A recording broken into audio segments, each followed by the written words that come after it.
Welcome back to another edition of the Macro Investment Show here on the Samaritan YouTube channel. My name is John Burrell, and I'm here with Chad. Okay, you doing? I'm doing fantastic, and welcome back from a nice long holiday vacation. Yeah, I hope everyone had a fun and safe holiday and enjoyed time with their family. But we're going to get right into the market talk and see what's moving the markets and how we're going to make some money. All right. So with the bubble talk still lingering around the markets, and with Nvidia at $4 trillion market cap, are they going to go to $6 trillion? That's the question. Now, their price to earnings ratio is high, but it's not as high as something like Tesla, like we reviewed a few weeks ago. But the market is saying, is this a bubble, or is Nvidia going to $6 trillion? We don't know, and no one knows the future, but we're going to stick with our strategy here. But a couple key factors that's been going on in the markets is the S&P 500 and the Dow just hit record highs to start the year out on a record high. Now, we had a 17% return last year. We're really wondering, is that going to continue, or are we going to see some downswings in the market? Now, we're going to keep a close eye on this. We hope the markets can keep going up and people making money, but if it doesn't, we're going to try to risk manage our positions to not lose the money that we made last year. All right, looking at the VIX index, which is the volatility on the S&P 500, its current level is at 14.75. Its trend level is at 18.69. So it is not bullish trend. It is bearish trend still. Above 18.69 is bullish and below is bearish. So it's still bearish trend on the volatility, which is a bullish indicator on the S&P 500. S&P 500 currently at 6,987 on the S&P 500 futures. And its trend level is all the way at $5,718. So still very bullish trend on the S&P 500. Same story for the NASDAQ. NASDAQ currently at 25,823. Its trend level is all the way down there around 20,000 at 19,961. Moving to crude oil now, we just captured Venezuela's president, and they are the largest producer of oil in the world, and we can see how this isn't really affecting the crude oil prices right now, because crude oil has been bearish trend all year and been heading down negative anyway, but its current price is at $57.01. Its trend level is at $68.28, so still bearish on crude oil. It's not been a buy for a long time, even with this news, and it's still not a buy. Moving on to gold. Now, gold has continued to rip higher. If you go back to our first episode, episode 1, since we started, we've been saying gold has been a bullish trend like the S&P 500, and it is continuing to go up. Its current price is at $4,510 an ounce on the futures, and its trend level is at $3,021. So very bullish on gold. And silver. Looking at silver, it has skyrocketed to $82.34 an ounce. Its trend level is at $33.48. This is another buy that we've been talking about for weeks. So keep with these trend levels. We like to buy above and sell below. So these are key levels that we look at, and with gold and silver, it's really been paying the bills lately. Looking at Bitcoin, now Bitcoin's been to the downside. It hasn't broken its trend level negative. It's still above it, but it's getting to that point where we're kind of just watching things. But we would own it here if you've already owned it. We wouldn't be selling here. So if you already own Bitcoin, we'd still be holding it, but we would not be a buyer here. Its current price is at 93,975. Its trend level is at 83,955. So it's staying right here in a good spot. Speaking of Bitcoin, we're going to look at MSTR. Now, they are very leveraged, and they used to be at a premium to the price of Bitcoin, but now they're at a discount with the extra risk that Michael Saylor's been taking. Its current price is at it's right around $157 here in after hours, and its trend level is at 302. So it's bearish trend. If you have this, I personally, we're selling MSTR, but we're holding Bitcoin. Just looking at Ethereum here for a sec, or ETH futures. ETH futures is currently at 3,309. Its trend level is at 1,974, so we're still bullish, but the crypto market has definitely seen a hit recently. That's pretty much all we have to look at for the thing, but keeping it here for just a second. I have the U.S. 1 year, 2 year, 5 year, 10 year, and 30 year bonds, which is a good proxy for where interest rates is at. So if you look at the U.S. 1 year, it's currently, the interest rate is currently bearish trend.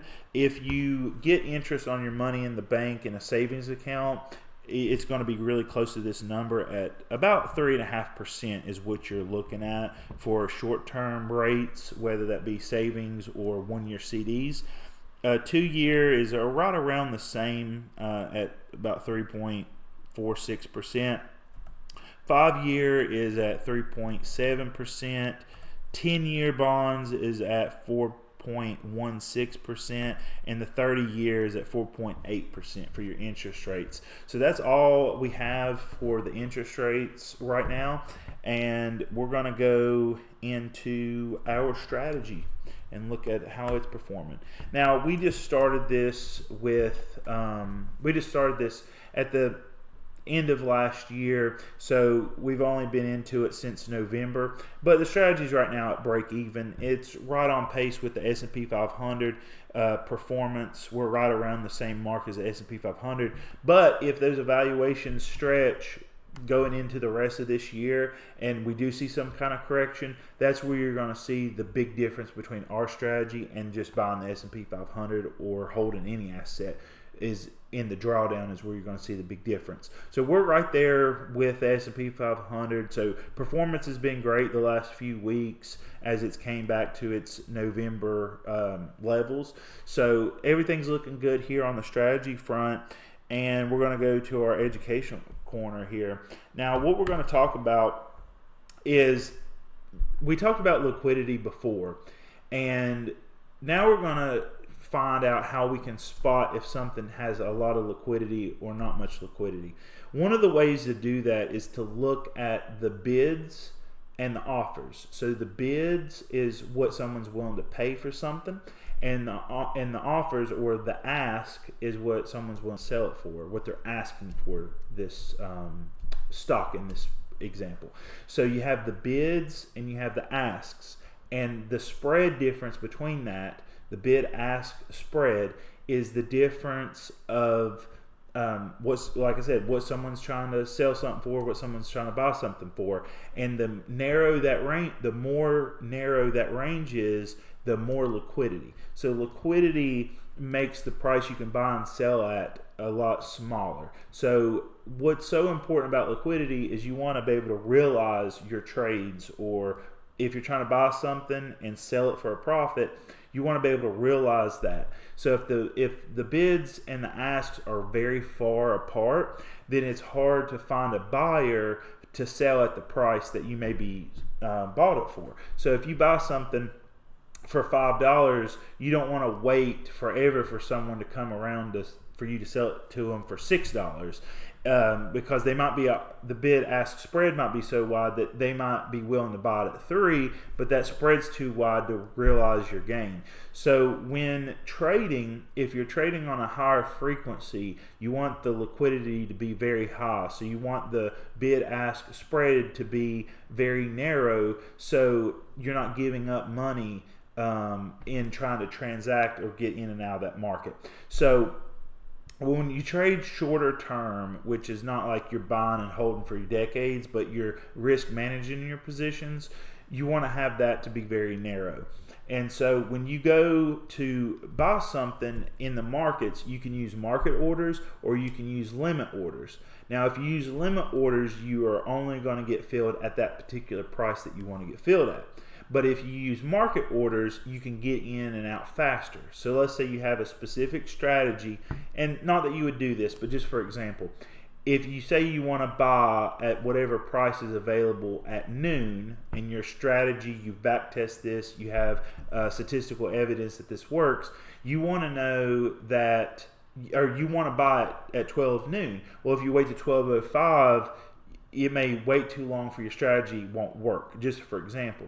So if you enter with a market order, you're going to get filled instantly.